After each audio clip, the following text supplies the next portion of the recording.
Welcome to another powerful episode on Quiet Empire. I'm your host, Safa Alam.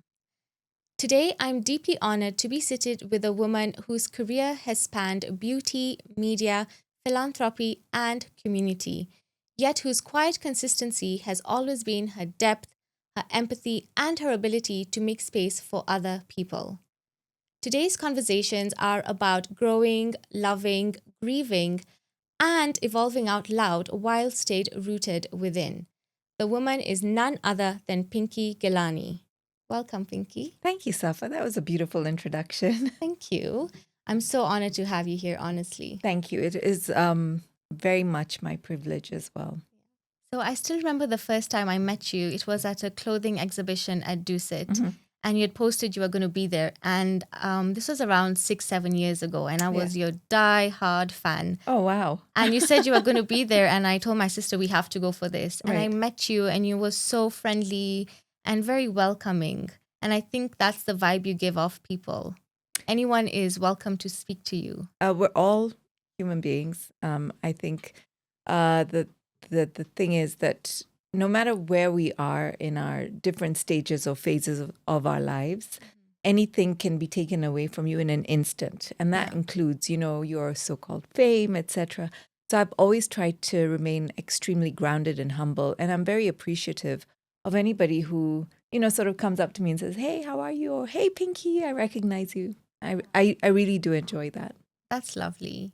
So today I wanted to start this episode by looking at the layers of your life. Sure. A life lived so public, yet anchored by a quiet core that has been the same through every season of your life. So you have been a beauty queen, a radio icon, media founder, humanitarian. Across all these chapters of your life, who have you been beneath it all? That's a great question. I've never really thought about it. I think beneath it all, I'm still that 6-year-old girl who lost my father, and her world got completely shattered at a very young age.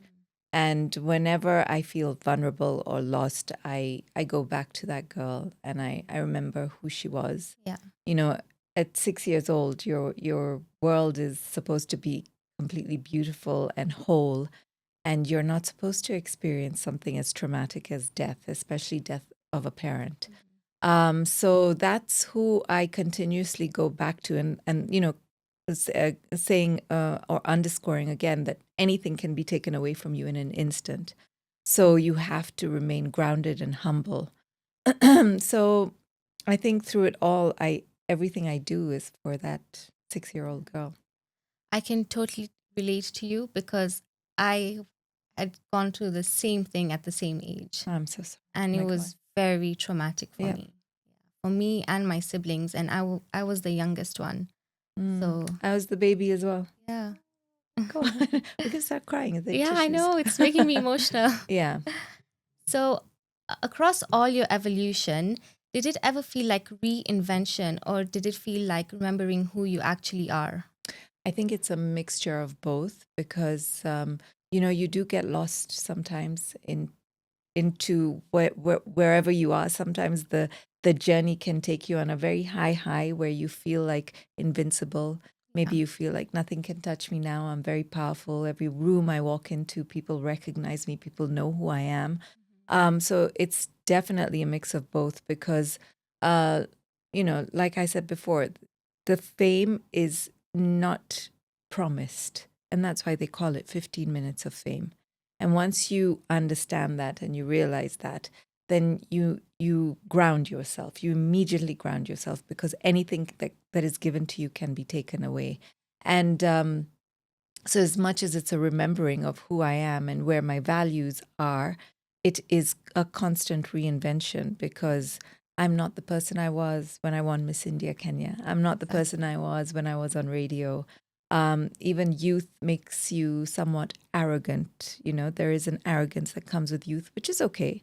Your prefrontal cortex is not developed until after the age of 27. So you do things that are daring and sometimes foolish. And therefore, you do make mistakes as a youngster and you do maybe unintentionally or intentionally hurt people, step on people as you're climbing the ladder, their so-called ladder. So, like I said, yeah, I continuously reinvent myself because I embrace every cycle of my life. I understand that now I am a mother, or now I am in perimenopause, if you will, so I embrace it completely. I'm never in denial. And that, it's not like I wake up one day and I'm like, oh, yay, I'm embracing who I am now. No, it's a battle.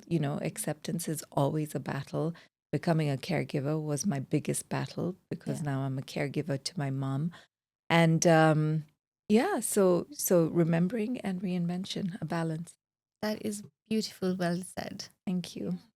So, what versions of Pinky had to be released to be the woman you are today? I think the versions of a people pleasing version. I was at one point a people pleaser, and I really believed everybody liked me. And that's one thing I taught my daughter at a very young age, that not everybody is going to like you. And that is okay. It's very okay. I think it's very normal when you accept that not everyone likes you. It's not about ill intent or harm. It's just that some people, you're not made for everybody, and that's okay.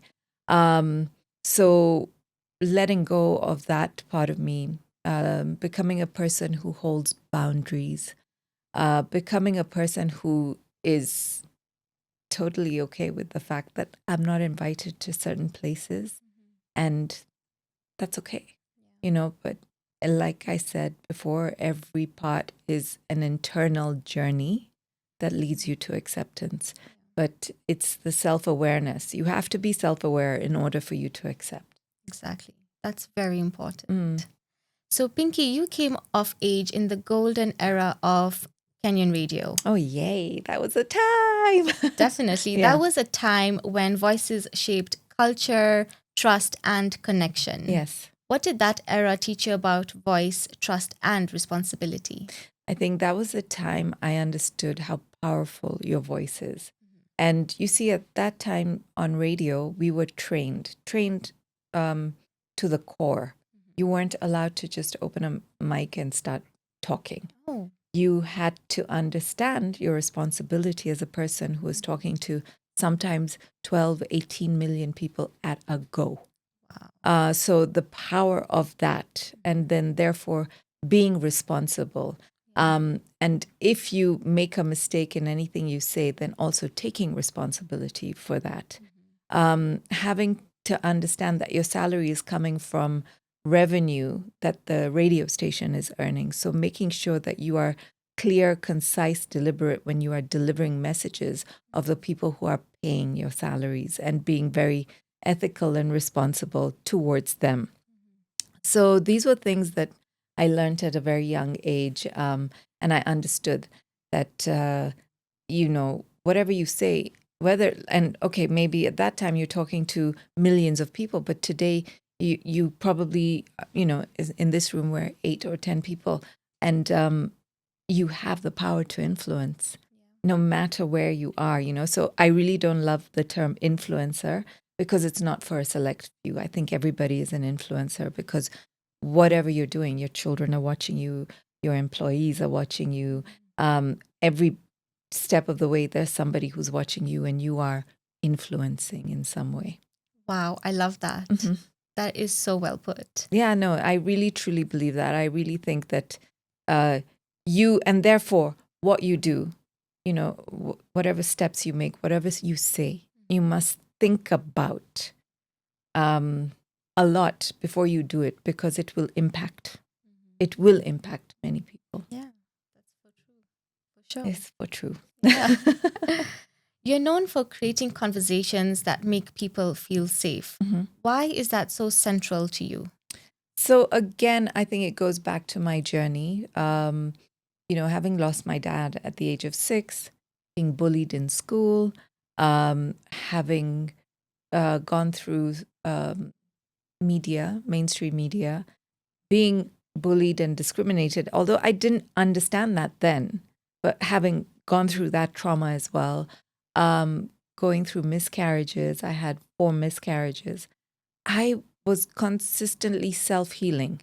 So I didn't look to like sit on a plane and travel to look for therapy, because at that time there was, therapy was not normalized in this country.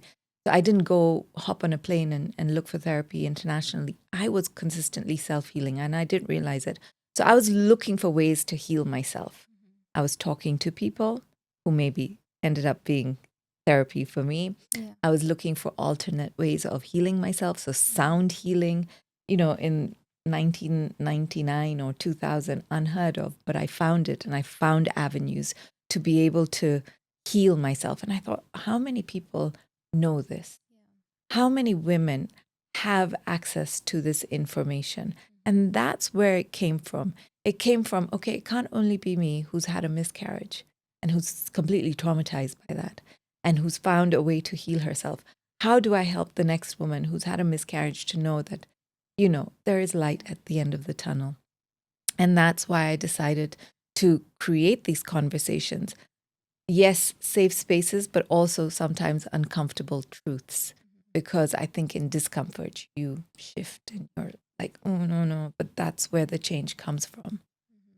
Even when, a baby is born, it's born through discomfort. Exactly. And something beautiful comes out of it. So I think sitting with yourself through discomfort or sitting in a conversation that causes a bit of discomfort is really what makes you change. How do you stay intentional and nuanced in the stories that you used to tell in a world that often values speed? I always battle with this. Yeah. I'm always like, I really believe in authenticity. I believe in showing up as who you are, because then you don't have to put up a facade. You don't have to continuously act. You are who you are. You show up as that person. And there's no apologies for it. And I'm really comfortable with who I am. And I want other people to understand that finding who you are is actually your superpower. So you don't have to be pretending. You don't have to constantly be showing something that you're not. But again, it takes time. You have to go through different stages to understand that about yourself. My role, I feel, is just to sort of say, hey, listen, authenticity beats anything, anytime. So I'm always grappling with the fact that now, AI has come out and you look at AI and it looks, one, completely real, but it's also so intelligent that it tells you exactly what you want to hear. It shows you aesthetically exactly what you want to see. But I think the more we live in a world where there's fake and there's inauthenticity, we are going to yearn for the realism. We're going to look for it. And that's why I enjoy being as real as possible. Yeah. I actually remember you talking about this. I think this was during Christmas or New Year's. You had posted some pictures on Instagram and you asked... the AI ones. Yeah. You asked people, which ones do you think is real? Yeah. And you said all of them were AI, right? Yeah, all of them were AI. And people and were there like, were some that I wow. couldn't even tell. Yeah, exactly. Even I was like, whoa, this is very shocking and Yeah. very, like, I mean, with a bit of makeup and even if I maybe lip plump, lip filler, I could look like that. Yeah. Or hair extensions. And I did talk about that. And everybody was, that post did so well. There was a lot of traction on the post. Everyone was saying how good, quote unquote, I looked. Yeah.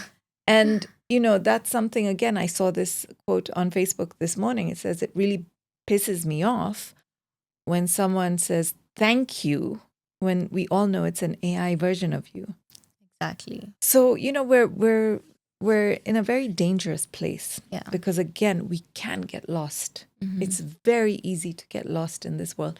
And we can sit there behind our screens and just create these images and continue to get the compliments and the validation and be like, oh, look at me, I'm amazing. Yeah. But like I said, there will come a time and there will be a breaking point where people are searching and yearning for more real. Yeah. I mean, we're human beings. We need that. Yeah. When people ask me why I started this podcast, I tell them it's because I found a gap. And don't get me wrong, I love the Nairobi podcast scene, especially the ones that are women-led and talk about a lot of purpose in life. I still kept looking for more authenticity. I still kept looking for more stories to unpack and honesty that needed a platform. Right. But enough about me. This is about you. But this brings me to What Women Want Summit. Sure. A space built not just to inspire, but to be honest. Yeah. So where did you start noticing that gap and the summit started? Again, it just came from, the fact that I thought that conversations, you can curate conversations to sound a certain way, and you'll tick all the boxes. Yeah. But like I said, for me, it's the honest conversations, it's the truths that are not told, it's the discomfort. And that's where What Women Want came from. It was initially pitched to me because being, from a radio background, someone was like, oh, do this in a mall and call it Desperate Housewives. And I thought, oh my God, not all women are desperate housewives. Thank you. Yeah. I found it just not a nice way to do something empowering. Yeah. And, that word as well, someone was like, oh, I don't like that word empowerment because it means women are disempowered. And if we come to What Women Want, we're leaning towards the fact that we're disempowered. So again, it's it's a misuse of words. We're going a very, very generic when it comes to content as well. That these are the things we need to say in order for us to say we are a women empowerment podcast or event. But I think it's just being real. Now, one thing that we have to highlight is that What Women Want is as much as I would love to do it for free, it's not a charitable thing, right? And creating these events have ended up costing me a lot of money. So now I look for it. I look for ways to get some sponsorship and get it funded so that I can continue to host these conversations.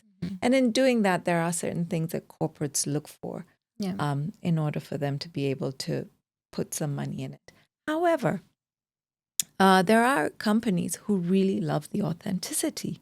They like the fact that this is real conversations by real women. So it's not only, the certain tier of women that we're involving.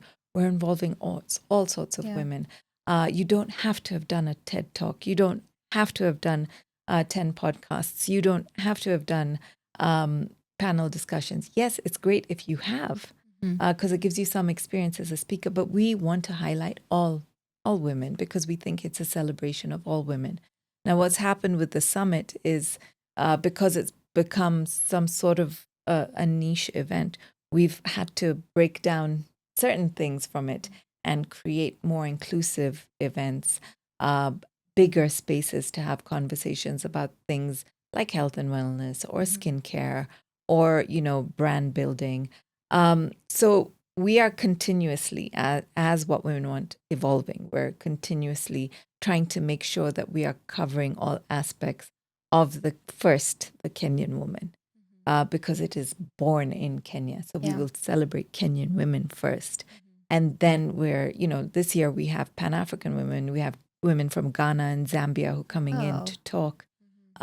So, we want to celebrate the fact that all women who are doing something are here to be seen. We see you. Yeah.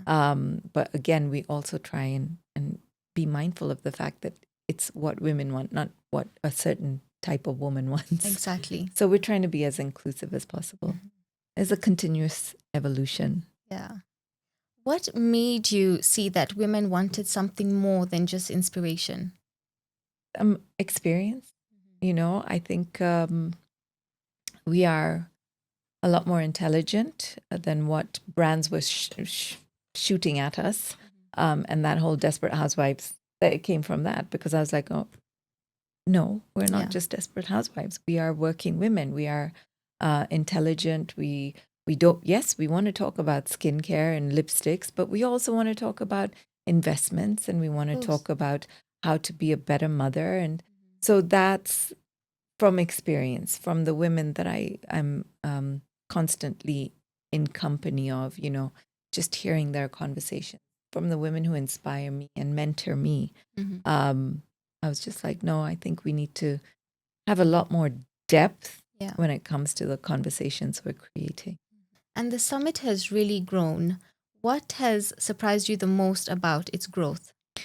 I think the fact that people really are impacted by the summit, and that it is, as much as I can take credit for it, I always say to everybody that I think I'm just a conduit. I'm just the middle person from something higher than me to connect women around me. Last year, a lady came up to me. So it's a 3-day summit. It's Friday, Saturday, Sunday.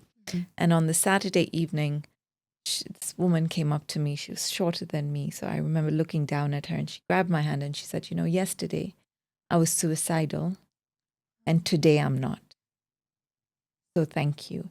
And I would get emotional. Yeah, I mean, of course. words like that just shift, the reason that the reason, like I question myself, why am I doing this? It's so hard. It's so expensive. It's so tedious to put together. But as soon as she said that to me, I had a moment and I looked up and I said, okay, God, I understand now.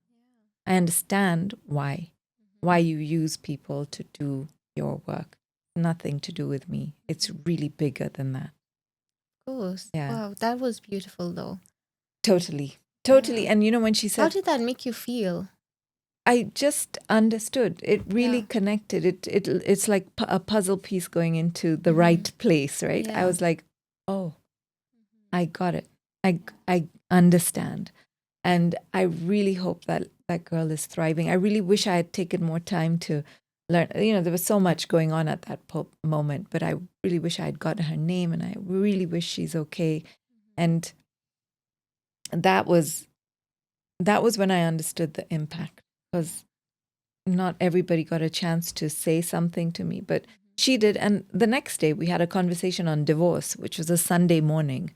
And there was a, lady looking for the room. She was like, where's this room? So I said, oh, it's here. And she came back and she's like, I just want to say thank you. I'm going to go listen to this conversation about divorce, but I just told my family this week that I'm getting divorced. How do you scale something so personal without it losing its soul? Yeah, that's a tough one, right? Mm-hmm. We continue to listen to our community's needs. So we will not only always have huge events, we also have small, intimate ones. Mm-hmm. And I think that's where the soul comes from, right? We continue to interact with women, even as small as groups of 15 or 18. So we want to make sure that, and like I said before, we're involving the entire community at all levels.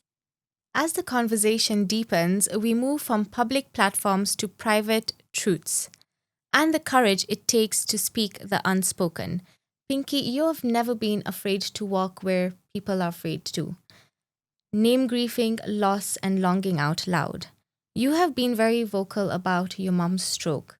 And I remember you even talking about when it happened, how it happened. You're with your daughter at that moment when she was rushed to the hospital. Yeah.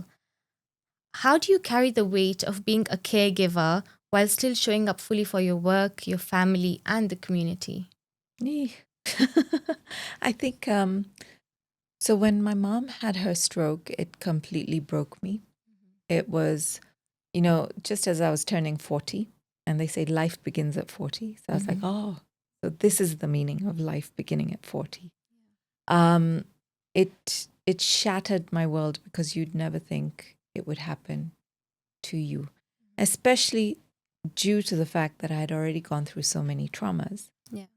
Losing my brother at 17 was one of the biggest things that happened in my life, and it reshaped who I was as a human being. That happening, and I was like, wait, what? Wait, hang on a second. She's supposed to be there for my kids and there for me, and this is a time to enjoy my children and enjoy old age. What's going on here? And as with everything, with my mother, she would bounce back. She was that fighter. She knew how to always bounce back. And my husband, my brother would always say, give her 6 months, give her 6 months. Yeah. But I'll tell you, Safa, in the hospital, I knew. There was something inside me that knew that this woman will never be the same again. I was already grieving. Yeah. And, people were like, oh, but she's there. Stop it. She's there. And nobody will understand. And even still, I fight with God and everyone's like, but she's there. You can hold her hand. And it's not the same. Yeah. It's not the same because she's not fully there. And she has changed. A stroke is one of the cruelest things that can happen to somebody. I believe that because it steals away parts of the personality that made the person who they were. And for it to be able to take away a person's speech, speaking is like what we're doing right now. Exactly. And it's everything my career is made of. Speech. It just like I look for her voice in everything that I do, and I try and recall because she used to say, when your kids are teenagers, do X, Y, Z. When you find yourself stuck in this, and I remember very clearly when she was 52, she said to me, just remember the age 52 because that's when I hit menopause. But she said that to me when I was much younger. Yeah. But I remember that. So I look for her voice, and it's like a recipe. I'm like, what would she do here? How would she have made this? Yeah. So I completely forgot your question, but I tell you, just becoming a caregiver, one, I see it becoming very common with people my age, my friends, and it's unfortunate because it means there's something that we've done or our parents have done wrong. And maybe I won't say it that way, but there was some lifestyle choices that they made that has impacted their old age. And how do we reverse it? How do we make sure that we don't impact our children in the same way? So what are we doing with our lifestyle that can be different from our parents? And that, if I take you down this rabbit hole, we'll talk forever. But caregiving opened my eyes to so much. And believe it or not, at 40 is when I started putting my boundaries up. Because when I saw my mom go through what she is going through, I was like, enough. People pleasing, enough. I can somewhat relate what you have gone through because recently a very strong figure in my life has been going through a very hard time in the hospital.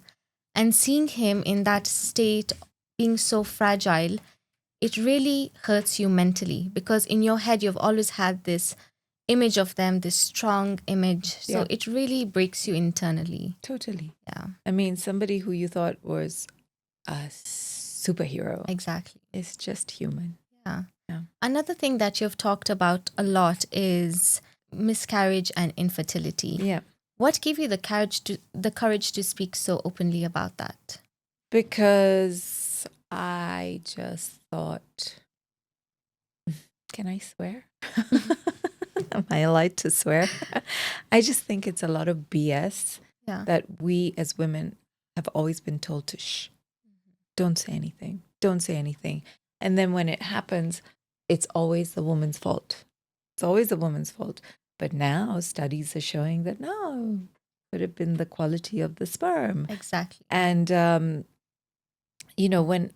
when I went through it, I thought I was the only one.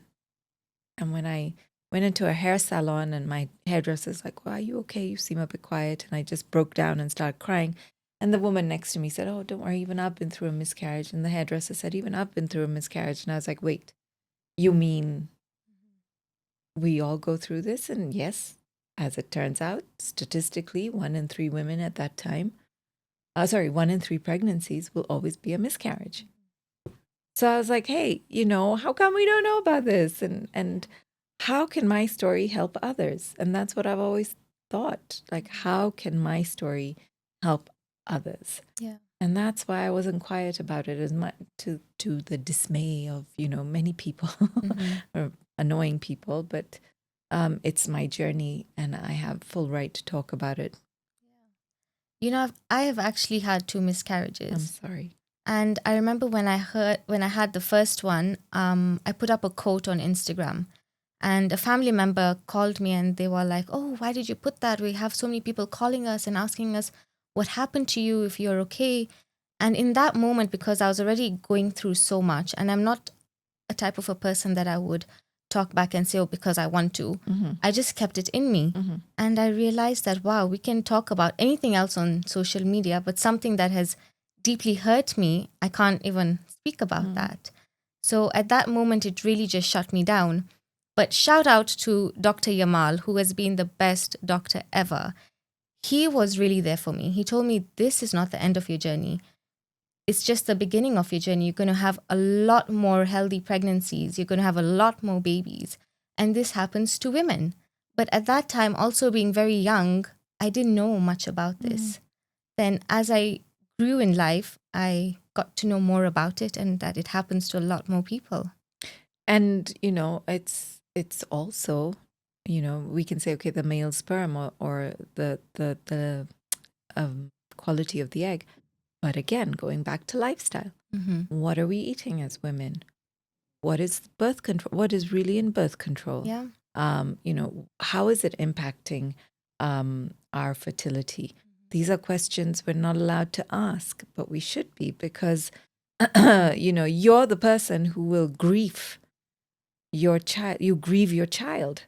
And you Exactly. can say, oh, it wasn't a child yet. It was. It had a heartbeat. Of course. That, we were connected. So if you are going to go through the grief of loss, then you have full right to ask the question. And another thing, he reassured me because he understood living in an Indian household, this can be brought up. He told me, nothing you did was your fault. Oh, yeah. This did not happen For me, it because was of I did too much anything you yoga. did. Exactly. I It's like, I oh. heard all sorts of stuff also. And He, I'm older than my husband by 3 years. So oh my it's because God. she's older. He reassured me, he reassured my husband also that, this is, sometimes it's just nature. And that's the thing, you do need to hear it, but why doesn't it come from the people who really, who we love, who should comfort us? Exactly. So how did sharing your story show up for women around you? So I shared my story. I think it was published in the newspaper. It was published in True Love magazine. And that's when I realized how many people have gone through this, and how many women reached out and were like, oh, me as well. And which doctor are you seeing? Who helped Yeah. you get pregnant? Who did this? Who did that? And, it just came from there. And I was like, so speaking actually does help. What has grief taught you about empathy, patience, and self-compassion? Grief is,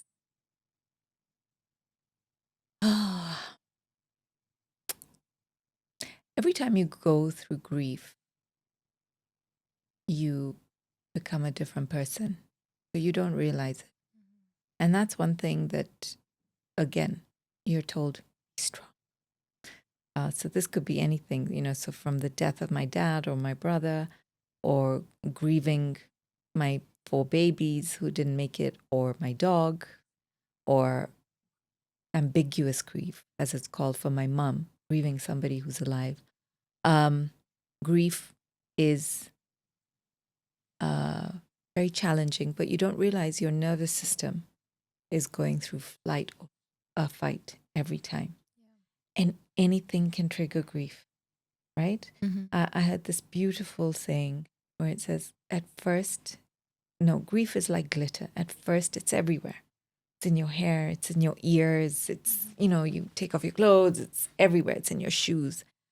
And as time goes by, the glitter disappears, but one day you'll reach into your pocket and there'll be a bit of glitter. Or you'll go into your car and there'll be a bit of glitter. So it's always there. Whether you'll hear a song on the radio, or you'll smell a perfume, or you recall a conversation, grief is a constant. And it's something that continues to live with you when you have faced loss. So what do you do with that grief? Do you continue to feel bad for yourself? Do you know, I'm a victim, poor me, look at me? But everybody has gone through something. Of course. So you channel it. Grief is an energy, and I believe in energy. So I believe in making that energy something that will help me, Yeah. and to honor either a life lost or, the person who still is but is not there fully, but to be able to make it a way to honor them. That's lovely. Yeah. How do you protect yourself emotionally while being there for other people around you? Could be your family, your colleagues, your community. When you're going through all that, how do you be there for them? I only learned this, like I said, after my mom had a stroke, is to become a bit selfish with who I am. If it does not serve me mentally, if it gives me turmoil, Yeah. I'm not doing it. And, again, being an Indian, if you refuse to go to a wedding or a birthday party, Or all hell it's like, breaks loose. how dare you? You are the Yeah. bigger person. You are the older. I don't care. I know what's going to happen to me there. You're going to mistreat me, and you're going to act like, you don't need me there. So I'd rather honor myself and not subject myself to that nonsense. Exactly. I will go out with my friends for lunch instead, and protect my peace. But I've only learned this recently, and it's something that I encourage all women to do. Yeah. No is a complete sentence. Learning to say it is a must, and defending your peace and being okay with it. Because, sometimes you can be like, no, and then you go into your room and it really eats you up. Yes. You have to be able to be okay with the fact that you put up your boundaries, and they will say and talk and be angry with you. And that's Have you ever considered doing therapy for people? Because I honestly, I feel like You're I'm the in a session with you. You're the second person it who's feels told me really this. good hearing this. I don't think I could be a therapist. I honestly, and it's controversial, I've said this before, I think we can heal ourselves. I respect the space that therapy is and what counselors do. However, I think with everything that I've gone through in my life and whatever I've done, I think you can find a way to heal yourself. From grief to everyday life, we now move into the lessons that shape you, Pinky. Honesty is the foundation to marriage and motherhood. How important is it for you? I believe, I really believe in honesty. And I think that's something that my mother taught me at a very young age. The minute I find that you've been a bit dishonest, it just gives me the heebie-jeebies. Yeah. It rubs me the wrong way, and I look at you in a different way. I lose respect for you. And it takes me a lot of time to be able to build trust again if I want to. And I say this to my kids as well. I mean, my daughter is a teenager, my son's a tween. So, sometimes they think that they're cleverer than mama, but your mother knows everything. Yeah. She knows everything. So when I catch them in a lie, I tell them it's broken me to hear you lie to me. Yeah. And I'm very honest with them. And now we have to build that again. Mm-hmm. And do you understand that every lie, when you tell one lie, you have to cover it with another lie and then another lie. And you get caught in your own web of lies. So it will you will always be caught out in a lie. And I also find a lot of effort to be able to want to remember, okay, what did I say to her and how do I cover it up? And I find that, again, it just goes back to being authentic. Take responsibility. You made a mistake. It's all right. Yeah, I did it. You had a party. You didn't want me there. Don't cover up to say we didn't want you there. There's no point saying, oh, but this one, oh, we forgot to invite. It's messy. Yeah. Be straight up, and it's okay. It's very okay to tell the truth. How the other person accepts and absorbs it is on them. Exactly. But I feel like as a person, as a human being, and I think that's where we're getting lost as a society. We're very quick to lie. It comes out, it rolls off the tongue very easily, a lie. That's true. And I don't know what that speaks about you as a character. This reminds me when I was in school, I had a very close relationship with my mother, my sister, and a very close aunt of mine. And I remember I would be very open with them about anything. And I remember some of my friends saying, "Oh, I can't tell my mom this." And I would be like, "Whoa, what's the Yeah. big deal? It's something small. Just go tell them." Yeah. They're like, "No, no, no, they wouldn't understand. It would turn out to be something so big." So I feel like as mothers, it's very important for us to reassure our kids also that it's okay. If you've made a mistake, it's okay. If you've lied once, it's okay, but be honest. Yeah. I think, yeah. And, I think somehow that also comes back to self-awareness. If a lie triggers you and pisses you off and really gets you riled up, ask yourself why. What's going What on there? triggered you? Yeah, what happened? Yes, we know children especially will fib. Yeah. They'll tell a lie because they're pushing their boundaries. They're finding out who they are. But if that triggers you, then you need to understand why, what's going on. And I think, again, what we need to do is make sure when it comes to a parent-child relationship, one, be very firm in the fact that I am your parent. We all want to be our kids' friends. That's cool. Yeah, we want to be your friend. But there's a time for that. And I think that's over when they're adults, 25, 27.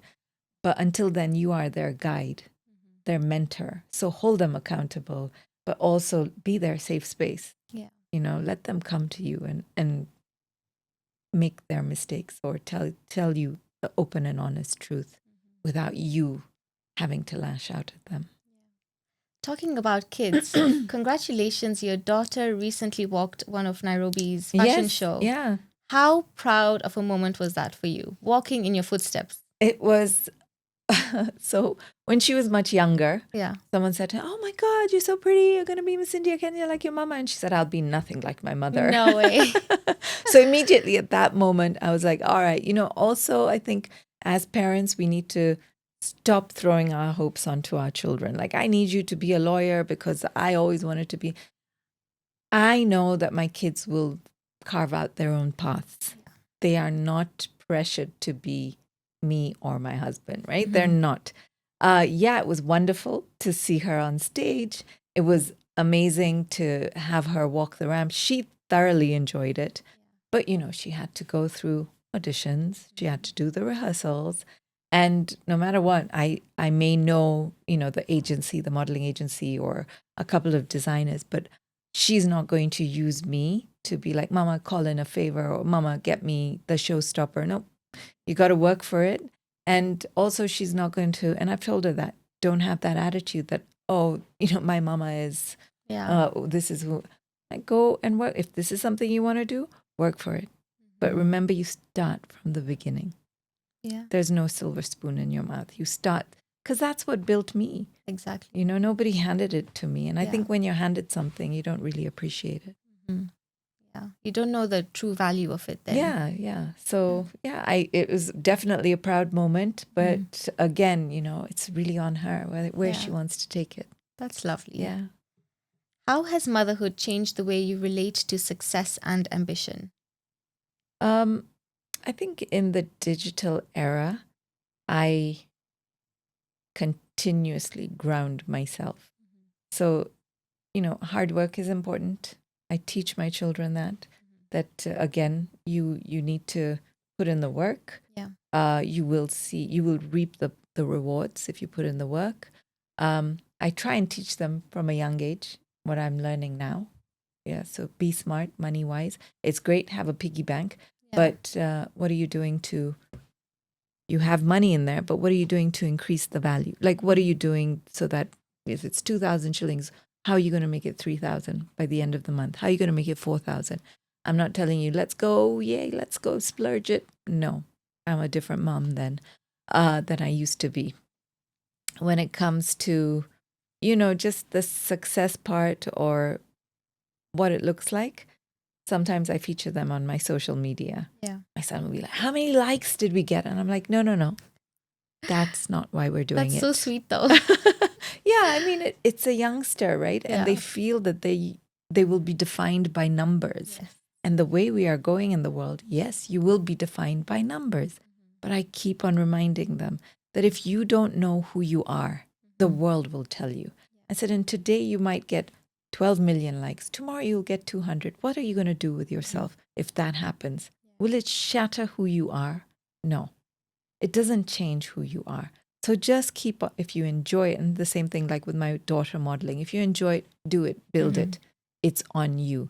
Same thing like when sometimes my son's like, how? I'm like, it doesn't matter how many likes. Did you enjoy doing it? Did you have fun doing it? Oh, I got recognized in school. Someone said they saw the reel or whatever. I'm like, that's cool, but I don't make it a big deal.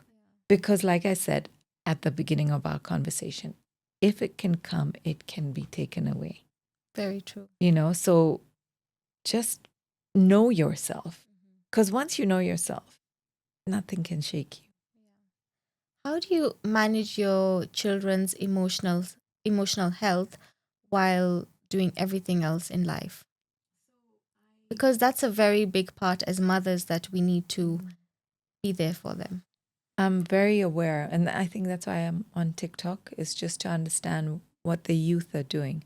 It's not so much for me to create content, but I just to put myself in an ecosystem, if you will. Yeah. So I'm with what's happening with the youngsters, although algorithms are very different, right? I stop and I watch perimenopause things. So I probably won't see all the stuff that youngsters are doing. However, I'm still a little bit in tune with what's going on with the youngsters. And I continuously talk to my children, even if they don't hear me, even if they're bored of it. Sometimes my daughter says, you're nagging me. And I'm like, it's okay. I don't care. That's my job. I'm your mother. Yeah. You'll call it nagging. When you're 25, you'll be like, oh, that was so cool what mom said at that time. I'm repetitive. I'm that mom. Like, this, that. I understand that there are trends, there are things that go on, and I keep on talking to them about it. So emotionally, when I'm with them, I'm aware, I'm in sync, but I'm also trying to make them understand resilience is a key to building character. You have to be resilient in order for you to become everything you're supposed to become. And I also teach them to be there for their friends. You see someone struggling, to be that kind person. There's nothing wrong with it. I tell them that the best person to be is not somebody who follows a crowd, but somebody who carves out their own path. It's continuous communication. It's exhausting. Yeah. It's so exhausting. But I'm that mom. What age would you say a mother should start talking to their kids about everything, from emotions to trends that go around? I think you can talk to them about anything as long as it's age appropriate. So when they're six years old, you can talk to them about, there was that whole song that went viral about private parts and things like that, and nobody should touch you inappropriately. When they're 8, now girls are getting their period at the age of 8. So it's not like, oh, okay, so this is what happens, it's age appropriate. So at 8, you may see a spot of blood. If you do, come and talk to mama. Don't be scared. They're teachers. There's the nanny. Everybody is there for you. We're here to support you. It's nothing to be worried about. And then when they're slightly older, okay, so, you're on your period. This means that you can reproduce. This means blah, blah, blah. So every age, you can talk to them. But it has to be language that they understand and doesn't traumatize them. Schools do the sex education conversation. So once they have that conversation, then I step in and I'm like, all right, so what did school teach you about this? And what do you have any questions for me? Because I don't want anyone to be teaching them about things like that. I want to be the person who's like, no, this is what it is. They say boys learn about sex through pornography. I'm like, wait a second, let's not expose our kids to let's talk to them so they understand what's the difference between normal sex and pornography. Yeah. That's lovely. Now we zoom out of power, not the loud kind, but the quiet kind that shapes the world. How do you maintain balance between visibility and inner calm? So being visible means that, you are putting yourself out there. And there will be levels of criticism, there'll be levels of love, there'll be, mentorship that you may be doing that you are unaware of. So you being out there, being visible is a choice that you make. And you need to be responsible when you are aware of what you're doing, stepping into this realm. But again, how much of it you'd like to share, how much of your life you'd like to share, that's on you. Yeah. And you have to understand that with the world we are living in, it's great. You can reach a lot more people, but then strangers are not always, they don't have the best intentions for you. So, and again, how much do you want people to know about you? I'm celebrating a birthday next week, so everyone's like, "Are you sharing what your husband's buying you?" I was like, "No, I've That's never done private, that." yeah. And I've never done that, so Exactly. I won't be doing that this time. And also, he really dislikes that. He's like, "Please don't do that." Yeah. He's like, "I wish you happy birthday in the morning. I don't need to go on social media and say happy Improve it, birthday." yeah. And, that's just who we are. But then again, we're just very aware and living slightly more an authentic life in that regard.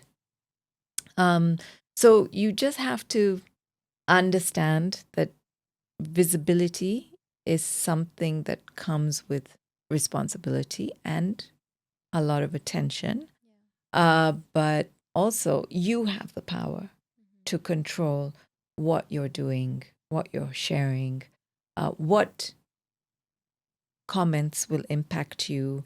I mean, like I've had some silly comments about my kids sometimes, and I'm just like, wait, who are you? There's no Yeah. authority. And I will not absorb it. I will not take it personally because I believe people react from their level. It's nothing to do with me. Yeah. But that inner calm, it just comes from also grounding yourself and understanding there's that life, which is my work, but there's also a different life, which is my personal. I would say you're highly visible, yet deeply grounded. And that is a very rare combination. Yeah. I mean, God has humbled me too. Yeah. You are so humble, I've had a honestly. lot of experiences where I'm like, okay, I guess I gotta be humble. Yeah. But it is my journey. It is my life. I'm very grateful for every part of it, as much as sometimes the things I've gone through have not been very nice. But I'm always reminded to just stay grounded. Before we near the end, we're going to have the lightning round, which will just cheer us up and lighten the mood. So keep the answers quick and light. They just have to be fun. Okay. One Okay. word or 1 or 2 words, All however right. you prefer. Okay. 1 word for this season of your life. Oh, I'm thinking of a powerful word. It has to be one word? You can use more. No problem. Soft power. I love that. Something people misunderstand about you. Everything, and I don't care. A daily ritual you swear by. Meditation. Most useless talent you have. I can balance a spoon on my nose. Oh, wow. If you weren't Pinky for a day, who would you be? I would love to be, let me see. Anybody? Would I be? I'd be my dog Sage. She's extremely spoiled. She has the life. I love that. One thing you would absolutely never do again. One thing I would never do again. Get completely drunk. One thing you would absolutely do again.